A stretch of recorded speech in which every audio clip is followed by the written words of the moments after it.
다음 주에 이제 다시 말씀드리지만 뒤쪽에 있는 보라색 페이지 있죠? 시험 대비 문제에 있는 이제 1단원에 대한 거 해당 5, 6페이지, 그 다음 13, 14페이지에 있는 1번에서 12번까지 꼭 풀어보시고요. 다음 주에는 시작할 때 먼저 풀어보고 복습하는 의미로 풀어보고 시작할게요. 자, 이번엔 여러 가지 힘 중에 힘을 우리가 이제 이 단원에서는 4가지를 배워요. 중력하고 탄성력, 그 다음에 다음 주는 우리 부력하고 마찰력, 마찰력하고 부력을 배울 건데요. 중력하고 탄성력이 비슷한 개념이라서 같이 묶여 있고, 아까 전에 말씀드렸지만 마찰력하고 부력이 비슷한 개념이라서 같이 묶여 있는 거예요. 탄성력 같은 경우는 기본적으로 용수철 생각하시면 되고요. 용수철 어떻게 되니? 아랫방향으로 밑으로 이렇게 밑으로 작용하잖아요, 되지? 네. 그래서 중력이 지구 중심으로 아랫방향으로 작용하기 때문에 그거에 따라서 용수철이 아랫방향으로 작용하잖아요. 그래서 같이 묶여 있는 거고요. 다음 주에 마찰력 같은 경우는 내가 주어진 힘과 반대 방향으로 작용하는 게 마찰력이야. 근데 부력이라는 건요, 액체나 기체에서 중력에 대해서 떠 있는 힘이거든요. 부력이라는 게. 그러니까 마찰력과 비슷한 힘이죠. 이제 반대되는 힘이기 때문에. 그래서 같이 묶여 있는 거예요. 그래서 오늘은 이제 중력하고 탄성력까지만 볼게요. 중력은 정의는 지구 중심이 물체를 잡아당기는 힘이 되겠고요. 기본적으로는 중력이라는 게 이전에 만류인력이라는 게 있었어요. 그래서 뉴턴이 찾은 힘은 정확하게는 만류인력이에요. 만류인력 혹시 들어봤니? 네. 인력은 서로 간에 잡아당기는 힘이고요. 있을 유자, 만물 만자. 그래서 모든 물체들은 서로 간에 잡아당기는 힘이 있다라는 뜻이에요. 예를 들어서 뭐 어떤 물체 두 개를 실에 매달아 놓고 진공 상태에서 딱 물체를 둬요. 그러면요, 신기하게도 진공 상태에서 어떤 질량을 가진 두 물체를 두면요, 이렇게 서로 가까이 붙으려고 움직여요. 신기하게도. 그래서 어떤 질량을 가지고 있는 모든 물체들을 서로 간에 잡아당기는 힘, 이게 만류인력이거든요. 그런데 이거를 우리가 천체로 확장을 시켜. 그러면 지구라는 큰 질량을 가진 물체와 지구에서 중심에서 조금 떨어져 있는 어떤 뭐 사과라든지 사람이라든지 이런 물체들이 있잖아요. 이 서로 간에 잡아당기는 힘이 작용할 거 아니에요. 지구도 물체를 잡아당기고 물체도 지구를 잡아당기거든요. 그래서 어쨌건 근데 힘의 합력상 어디가 더 크니? 지구가 물체를 잡아당기는 힘이 더 크겠지. 왜냐? 질량이 엄청 크기 때문에. 그죠? 네. 그래서 중력이라는 건요, 지구 중심이 물체를 잡아당기는 힘. 이게 이제 중력에 대한 정의가 되겠고요. 자, 그래서 지구나 달과 같은 천체가 물체를 당기는 힘이라고 되어 있는데 그림상에서 지구 중심 방향으로 작용하는 힘이에요. 그래서 예를 들면은 문제에 지구 중심이 이렇게 나와 있다. 그러면 A라는 위치, B라는 위치, C라는 위치, D라는 위치가 있으면요, 우리는 그냥 무심코 아랫방향이 지구 중심 방향 아니야? 그냥 중력 방향이라 아니야? 라고 그냥 문제를 풀어버리잖아. 그게 아니라 문제에 이렇게 지구가 나와 있으면요, 지구 중심 방향, 지구 중심 방향, 지구 중심 방향, 지구 중심 방향이라고 하는 거예요. 알겠죠? 네. 요거 가끔씩 이제 실수를 하기 때문에 하는 거예요. 그래서 오른쪽에 1번 보시면요, 지표면 근처에서 어떤 물체를 가만히 놓았다. 물체가 떨어지는 방향 돼 있는데요, 무심코 그냥 D를 고른단 말이야. 그게 아니라 어느 방향? C가 된다고요. 알겠지? 오케이? 그래서 다시 왼쪽으로 돌아가지고요, 중력의 방향 밑줄 할게요. 지구 중심 방향이고요. 오른쪽에 보시면 연직 아래 방향 돼 있는데 연직 아래 방향이라는 건요, 오른쪽 아래 이제 용어 보기 보시면요, 연직이라고 돼 있죠. 지면에 대해서 수직인 걸 말하는 거야. 지면은 항상 이렇게 변하는 거잖아. 위치에 따라서, 그지? 그래서 어떤 지면에 따라서 수직인 거를 연직 방향이라고 해요. 이렇게 돼 있으면 이렇게 되겠고, 이렇게 돼 있으면 이렇게 수직, 연직이라는 거. 알겠죠? 어떤 지면에 대해서 수직인 거. 보통 이제 지구 중심 방향 이렇게 생각해 주시면 돼요. 아니면 지표면에 대해서 수직인 방향. 두 번째, 크기는요, 물체의 질량이 클수록 크다. 근데 거기다 이제 밑줄에 놓고요. 중력의 두 가지 특징이 있어요. 처음 여기는 하나만 나와 있는데,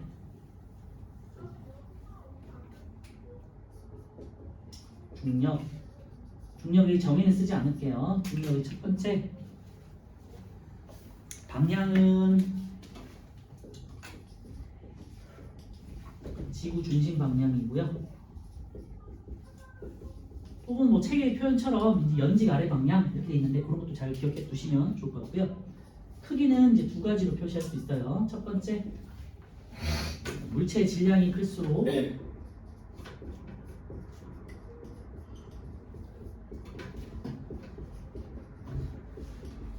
그래서 중력은 질량에 비례한다. 당연한 얘기잖아요. 예를 들면은 100kg짜리 물체가 떨어지는 거랑 사과 하나 떨어지는 거랑 어느 게 힘이 더 큰 거니? 당연히 이만한 물체가 떨어지는 게 더 무겁고 큰 거잖아요. 그죠? 그래서 쉽게 생각할 수 있어요. 질량이 클수록 중력도 크다. 지구가 잡아당기는 힘이 큰 거야. 두 번째, 지구. 이제 거리에 대한 거예요. 지구 중심에서 가까울수록 크다. 요거는 없으니까 적어 놓으시고요. 이 말은 위치에 따라서 중력의 크기가 같은 게 아니라 지구 안에서도 지구에서도 위치에 따라서 중력의 크기가 달라진다는 거예요.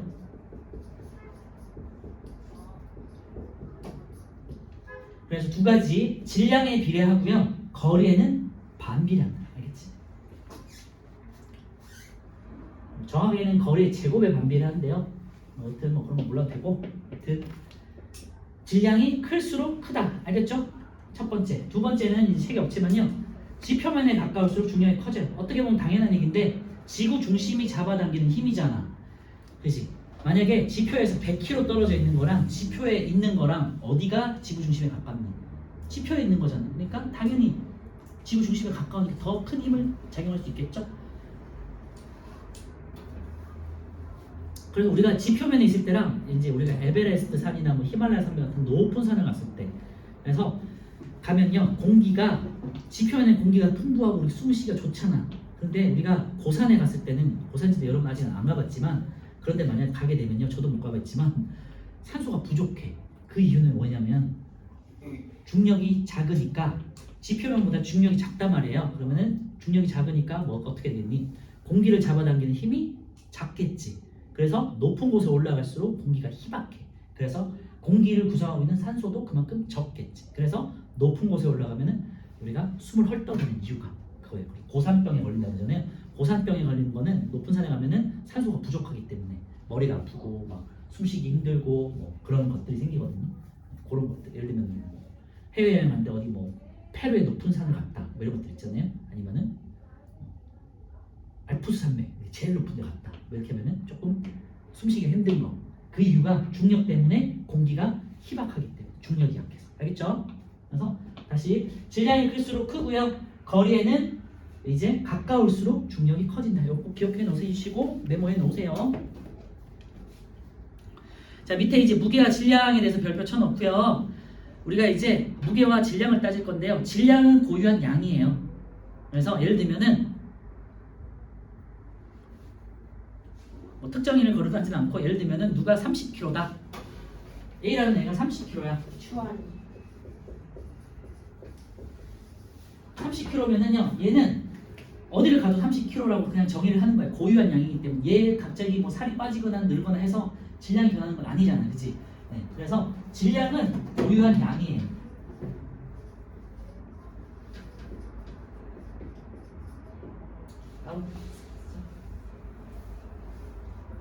네, 이제 질량과 무게를 할 건데요.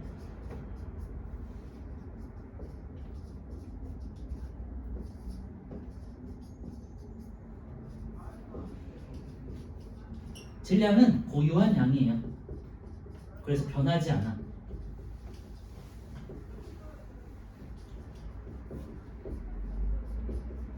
무게는 중력의 크기예요. 어떤 물체가 받는 중력의 크기야. 그러니까 위치에 따라서 변해요. 장소에 따라서 변한다고 할까? 이게 가장 큰 특징이니까 기억해 두세요. 질량은 절대 변하지 않아. 그래서 뭐 밑에 책에도 나오겠지만 내가 지구에 있던 달에 있던 화성에 있던 질량은 항상 똑같다고 하는 거예요. 예를 들면 30kg다, 60kg다 변하지 않아. 그지? 그런데 지구와 달과 화성을 생각했을 때 중력의 차이가 다 다르잖아. 중력이 다르잖아요. 그래서 지구와 달을 비교했을 때 지구가 1이라면 달은 중력이 6분의 1밖에 안 되거든요. 그러면은 그 무게도 중력의 6분의 1밖에 안 되는 거예요. 알겠죠? 그래서 무게는 첫 번째 질량에 비례하고요.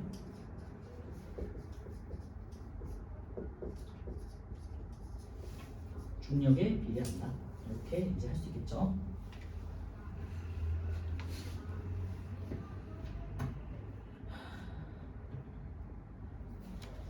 그리고 단위 같은 경우는요. 무게는 우리가 앞에서 했던 뉴턴을 쓰고요. 우리는 보통 일반적으로 중량에서 뉴턴을 쓰고 이제 뭐 예를 들면 심화된 뭐 문제집 같은 것도 있잖아. 그런데 보시면 킬로그램 F라고 표시되는 것도 있을 수 있어요. 참고로만 해두세요. 알겠죠? 그리고 질량은요 변하지 않는 값이고요. 네, 킬로그램이라든지 그램을 단위로 써요. 일반적인 우리 질량을 표시할 때 있지. 그리고 여기다가 F를 곱한 값이 이제 킬로그램 F가 뉴턴이 되고요. 요 값은 자, 무게는 질량 곱하기 어떤 상수를 곱해주는데 9.8을 곱해요. 요게 이제 중력 가속도라는 상수고요. 몰라도 돼. 그냥 9.8을 곱해주는구나 정도만 기억하세요. 알겠죠? 중력이 잡아다니는 힘의 크기를 우리는 9.8을 곱해줍니다.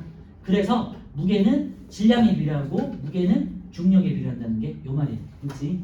이렇게만 표시해주면 되고 이거는 책에 있으니까 9.8에다가 동그라미 해놓으시면 돼요.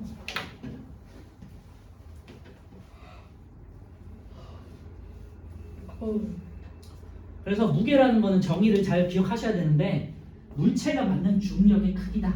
질량은 물체가 가진 고유한 양이다. 변하지 않는다. 무게는 변한다. 이 개념이 헷갈릴 수 있으니까 잘 기억해 두시면 좋을 것 같아요. 자, 다시 한번 책을 보시면요. 무게와 질량 되는데 무게는 옆에다가 변하지 않는다. 근데 변화 써놓고요.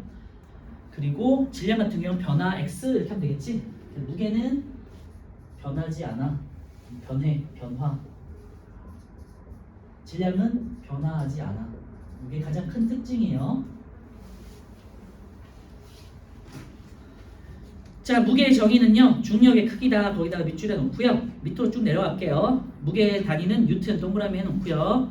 측정 기구는 이제 아랫방향으로 중력이 잡아당기는 중력은 아랫방향, 수직 방향이잖아. 이렇게 작용하는 건 용수철 저울 되겠지. 그래서 용수철이 들어가는 저울들이 되겠어요. 용수철 저울, 안전뱅이 저울이라고 해가지고 뭐 여러분들은 뭐 가정용이라든지 집에서 이렇게 뭐 정육점 같은 데서 이렇게 물체를 딱 올려놓고 이렇게 바늘이 이렇게 왔다 갔다 하는 거 있지. 그 안에 이제 용수철이 들어있거든요. 그 다음에 여러분들 몸무게 재는 체중계. 체중계 써놓으세요. 체중계가 뭘 재는 거니? 무게를 재는 거잖아. 그치? 그래서 용수철이 들어가는 것들, 용수철 저울, 안전뱅이 저울, 체중계 이런 애들이 이제 무게를 재는 거고요. 중력의 크기를 측정하기 때문에 수직 방향. 자, 특징은요. 측정 장소에 따라서 무게가 달라진다. 왜? 중력이 달라지니까. 그래서 같은 지구 안에서도 아까 말씀드렸지만 지표면에 가까울수록 무게는 크게 나오고요. 고산지대, 에베레스트 같은 높은 데로 가면은 중력이 약해지니까 몸무게가 조금 작게 측정이 될 수 있다는 거 알겠지?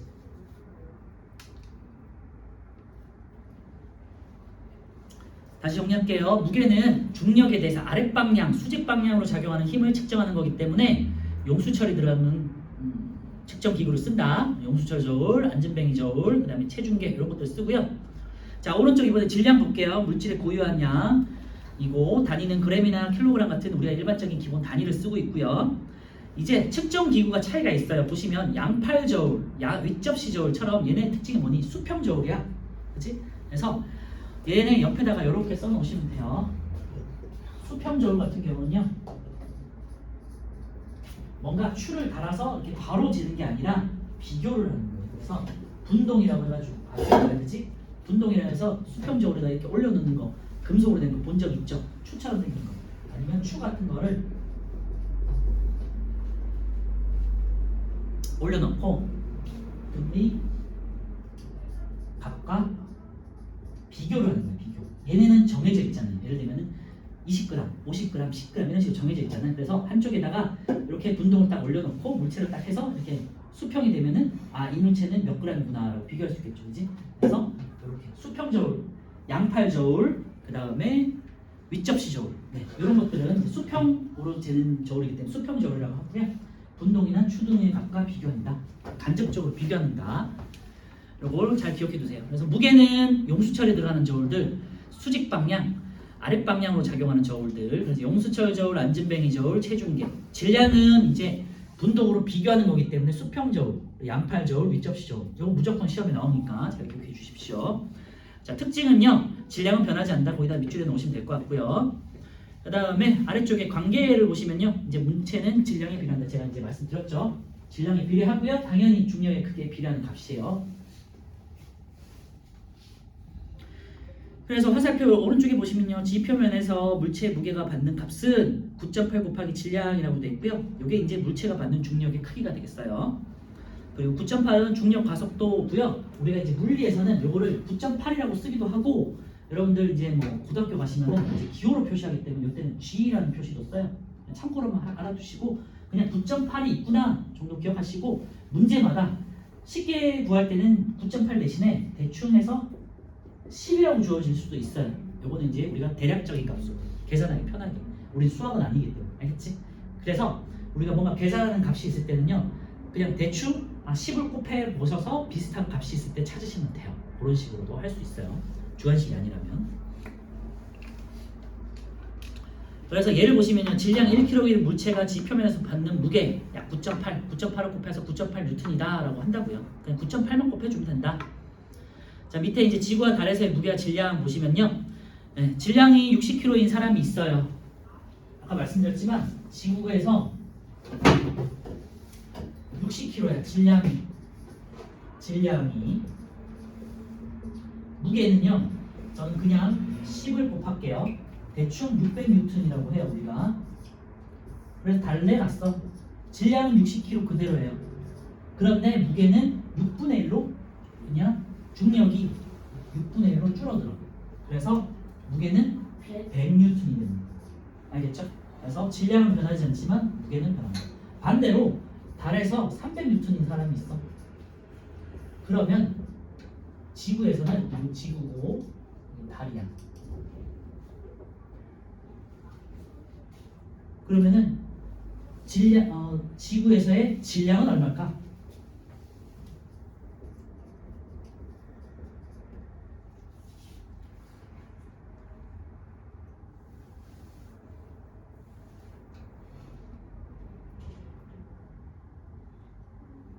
네. 풀어냈니? 여기다가 6배를 하시면 돼요. 무게가 옆에 6배를 하면 1800N이고요. 사람 하면 안 되겠다. 물체를 했든지. 질량은요. 여기서 10을 뺀 180kg이 됩니다. 이런 식으로 환산할 수 있어요. 알겠지? 이렇게 계산하는 문제들이 이제 나올 거니까 앞으로.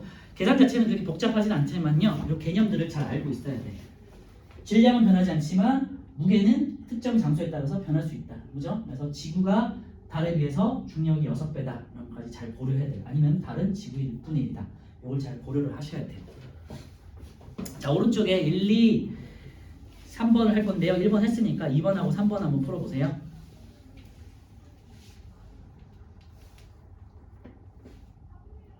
뭐 3번은 뭐 여기 해놨네. 3번하고 몇 번이요? 2번, 3번.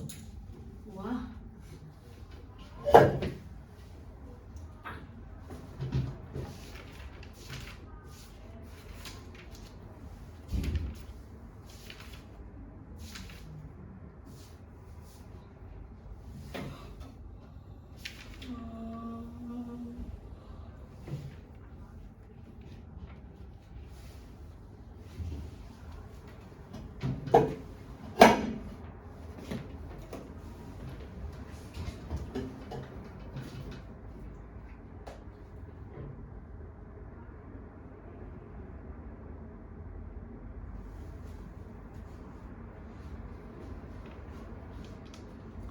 자, 2번 물체에 작용하는 중력의 크기를 의미한다 인데 중력의 크기는 무게가 되겠죠. 개념 잘 정리하시고요. 장소에 관계없이 일정한 값은 질량이 되겠고요.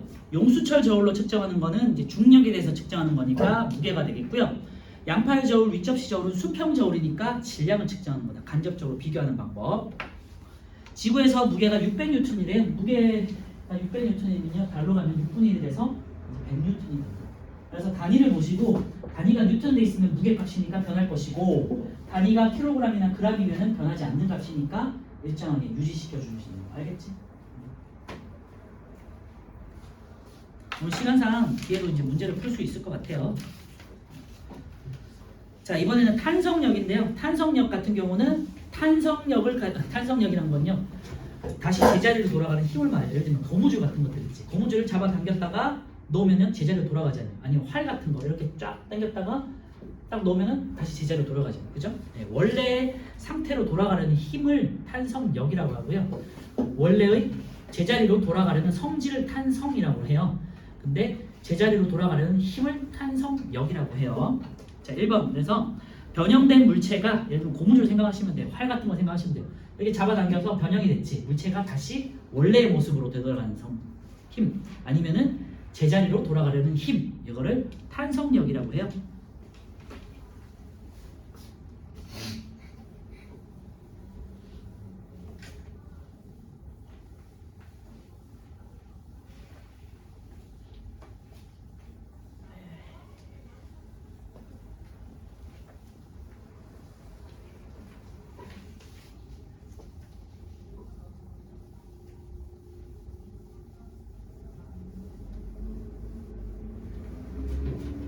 롯데 쉬는 거야.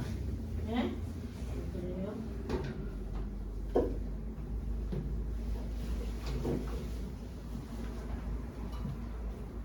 야, 잘하는 의미는 아니잖아. 엎드리 싫어. 아, 나라서 쓰러졌구나.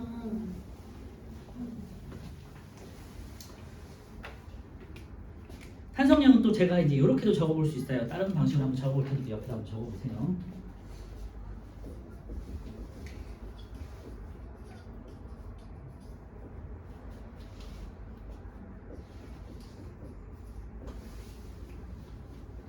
변형된 물체를 탄성체라고 해요. 알겠죠? 탄성체가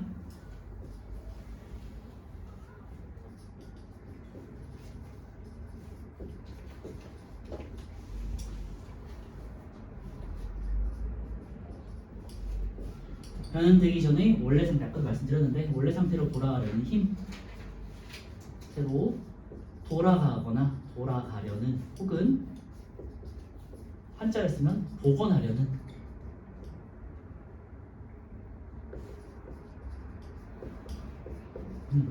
그래서 이제 뭐 다 비슷한 의미긴 하지만 같은 의미긴 하지만 이제 문장마다 책마다 조금씩 다르게 표현돼 있으니까 원래 모양으로 되돌아가려는 힘 아니면은 원래 상태로 돌아가려는 아니면 원래 상태로 복원하려는 힘 변형되기 전의 모습으로 돌아가려는 힘 등등등 느낌은 알겠죠? 그치? 그래서 탄성력의 자 우리 힘 같은 경우는 크기와 방향을 따지셔야 된다고 했잖아요. 크기는 힘의 작용과 같아.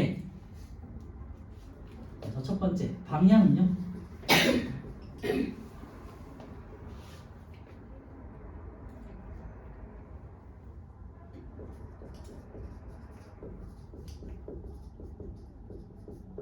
반대 방향 되겠고요. 예를 들면은 영수철이야. 영수철이 이렇게 밑으로 늘어나잖아요. 중력 때문에 밑으로 늘어나잖아. 중력이 아랫방향으로 작용하고 있잖아. 중력이 이렇게 아랫방향으로 작용하고 있잖아. 근데 영수철은 어떻게 되겠니? 위쪽으로 잡아당기고 있잖아요. 그래서 탄성력은 위쪽으로 작용하죠. 고무줄 내가 이렇게 활을 이렇게 잡아당겨. 내 작용한 힘은 이쪽이잖아요. 뒤쪽이잖아. 그런데 활은 어떻게 되니? 앞쪽으로 탄성력이 작용하죠. 그치? 그래서 탄성력이라는 거는 작용한 힘의 반대 방향으로 내가 만약에 오른쪽으로 잡아당겨. 그러면 왼쪽에서 잡아당기는 거. 이 물체가 내가 왼쪽으로 오른쪽에서 왼쪽으로 밀어. 그럼 얘는 다시 튀어나오려고 하겠지. 용수철을 생각해 보시면 돼요. 그리고 크기는 작용한 힘의 크기와 같다.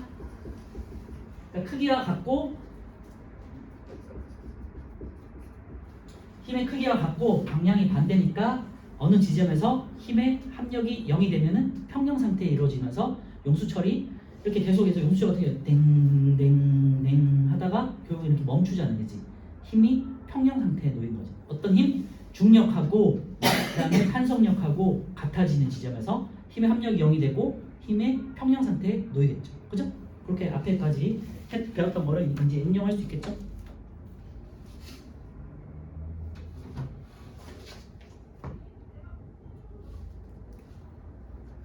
자, 여기 이제 책에도 있는데요. 방향부터 볼게요. 방향은 반대 방향 거기다가 동그라미 쳐놓고요. 두 번째는 탄성체에 작용한 힘의 크기와 같고 거기다 밑줄에 놓고요. 변형이 클수록 탄성력의 크기가 크다 거기다가 밑줄에 놓고요. 변형이 클수록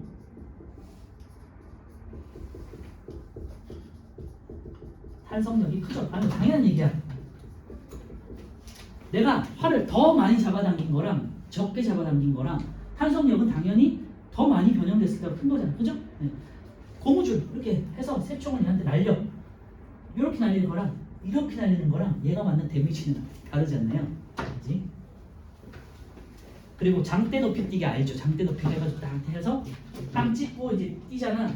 더 많이 휘면 힐수록 더 멀리 날아갈 수 있겠죠. 그죠? 그래서 변형이 클수록 탄성량이 큰데 이렇게도 쓸 수 있겠죠. 옆에다가 이제 적어 놓으세요. 탄성체가 잘 모르겠으면 이게 용수철이라고 생각 그냥 하시면 됩니다. 탄성체가 용수철이 늘어나거나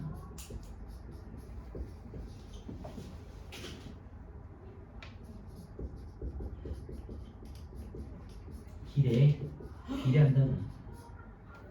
그래서 용수철의 길이에 탄성력의 크기가 비례한다. 이렇게 생각하셔도 돼요. 탄성력의 크기는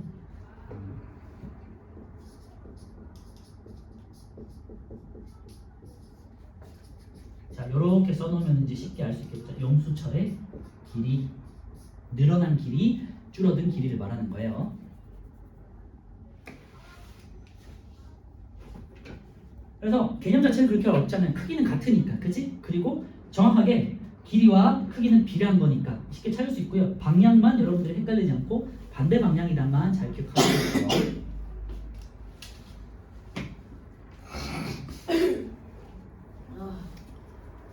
자, 그래서 밑에 이제 그림을 보시면요, 용수철을 눌렀을 때와 당겼을 때 그림이 있어요. 눌렀을 때 내가 체열 기준으로 왼쪽으로 눌렀어. 그러면 용수철은 누르는 힘과 반대 방향으로 오른쪽으로 이제 튕겨 나가려고 하겠지. 그래서 누르는 힘과 탄성력은 반대 방향이다. 그 다음에 용수철을 잡아당겼어요. 이렇게 바깥으로 잡아당겼어. 그러면 용수철은 다시 안쪽으로 들어가려고 하겠죠. 반대 방향으로. 그지? 그래서 힘의 크기는 같고 방향이 반대다만 잘 기억해 주시면 되고요. 이번에 용수철이 늘어난 길이와 용수철의 탄성력과 관계되어 있는데 힘의 크기와 늘어난 길이가 정확하게 비례하는 거 이제 그래프로 확인할 수 있죠. 그래서 오른쪽에 보시면요, 화살표 아래쪽에 용수철의 탄성력의 크기는 용수철의 늘어난 길이에 비례한다. 거기다 밑줄에 놓고요. 즉 작용한 힘의 크기에 비례한다라고 할 수 있겠죠.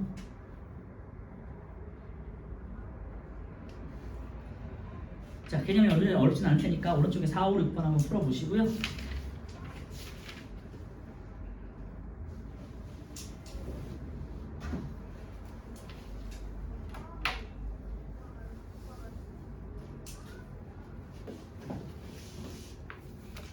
잠깐 복사 좀 해볼게요.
왜 이렇게 빨리 오세요?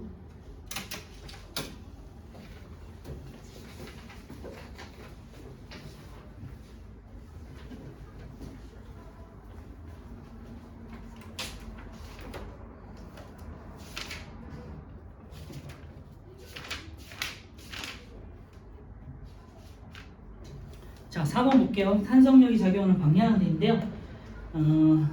책을 기준으로 왼쪽으로 눌렀잖아. 탄성력은 오른쪽으로 화살표 표시하면 되고요. 튕겨 나오는 쪽으로. 2번 오른쪽으로 잡아당겼잖아. 그럼 이제 탄성력은 잡아당기는 왼쪽 방향으로 이제 하시면 되겠고요. 3번 같은 경우는요. 이렇게 뭔가 풍선 같은 걸 눌렀잖아. 아랫 방향으로. 그러면 탄성력은 위쪽 방향이 되겠죠. 이렇게 위쪽 방향 화살표 하시면 되고요. 이렇게. 자, 5번 탄성력에 대한 설명. 1번 변형된 물체가 원래 모양으로 되돌아가는 힘을 탄성력이라고 합니다. 5고요. 탄성력은 탄성체가 변형된 방향과 반대 방향이니까 X. 3번 탄성력의 크기는 힘의 크기와 같죠. 그러니까 X. 용수철이 많이 늘어날수록 비례한다고 했잖아요. 탄성력의 크기가 비례한다. 탄성력이 커진다. 5가 되겠죠. 6번 용수철에 작용하는 탄성력의 크기 대인데요. 용수철은 3N 되겠고요. 용수철을 6N의 힘으로 누르면 용수철은 3N이 1cm 줄었어. 그럼 6N은 2cm 줄어들겠죠. 정확하게 비례하는 값이기 때문에 쉽게 찾을 수 있지. 자, 넘겨주고요. 6번 다시 말해주세요. 6번에 1번은 3N, 2번은 2cm. 자, 18페이지 용수철의 탄성력 측정 실험인데 어떻게 실험을 했는지 한번 볼게요. 자, 1번 모는 종이를 박힌 나무판 위에 고리 나사못을 꽂아서 고정하고요. 이제 용수철을 고정하기 위한 용도예요. 왼쪽에 보시면요. 고리 나사못은 나무판에 단단히 고정시켜서 용수철을 당길 때 빠지지 않도록 하기 위함이다. 자, 두 번째, 용수철의 한쪽 끝을 고리 나사목에 걸고 그 다음에 이렇게 잡아당기겠죠. 용수철의 다른 쪽을 힘 센서를 연결하면 당겨요. 모는 종이에 용수철의 처음 위치를 표시하고요. 힘 센서로 5cm, 10cm, 15cm, 20cm로 늘어났을 때 힘 센서에 표시된 탄성력의 크기를 이제 체크한 거야. 그래서 밑에 이제 표로 기입을 하면요. 용수철이 늘어난 길이가 5cm일 때 탄성력의 크기는 0.38N, 10cm일 때는 0.75N, 15cm일 때는 1.11N, 20cm일 때는 1.47N 해서 이거를 오른쪽에 표를 가지고 그래프로 X축, Y축으로 해가지고 다 점을 찍어서 이렇게 연결을 시켰어. 그랬더니 이제 거의 비례하는 값이 나오더라. 물론 이제 정확하지 않을 수 있지만 측정치기가 조금씩 차이가 날 수도 있지만요. 거의 유사하게 이제 그림을 직선을 이렇게 그리시면 돼요. 그래서 그래프가 직선 모양이므로 탄성력의 크기는 용수철이 늘어나는 길이에 비례한다 돼 있죠. 거기다가 이제 밑줄에 놓으시면 될 것 같고요. 탄성력의 크기를 이용해서 용수철이 25cm 늘어나기 위해서 필요한 값을 우리가 예측할 수 있겠지, 그지? 네, 비례식으로 가면 돼. 10대 0.75는 뭐 25대 뭐 얼마 이런 식으로 이제 비례식으로 구해서 하시면 되고요. 등등등. 네, 있고 정리. 용수철의 탄성력의 크기는 용수철이 늘어난 길이에 비례한다고요. 알겠지? 네.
이제 끝.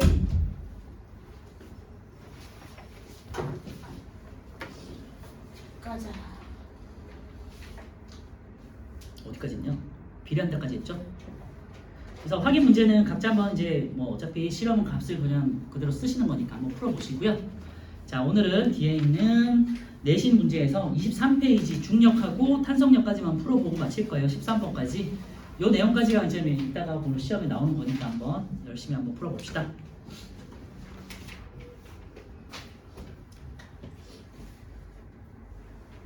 중력은요, 정리하면 제가 그냥 정리할 테니까 풀어보세요. 무게는 중력에 비례하고요. 질량에 비례하는 값이다. 그리고 무게는 질량 곱하기 9.8이었고요.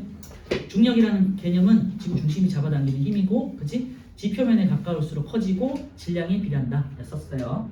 그리고 탄성력 같은 경우는 이제 힘의 크기와 같고 반대 방향으로 작용하고, 탄성체가 원래 모습, 원래 상태로 돌아가려는 힘, 복원하려는 힘이다라고 생각하시면 돼요. 그래서 변형이 클수록 탄성력도 크고, 그럼 그 말은 탄성력의 크기와 용수철의 길이가 비례한다 라는 거. 이 정도 개념으로 정리하시면 되겠죠? 그리고 무게와 질량에서의 단위, 그 다음에 측정 기구가 달랐어. 그런 것들도 잘 기억해 주셔야 되고, 무게는 변하는 값이고 질량은 변하지 않는 값이다.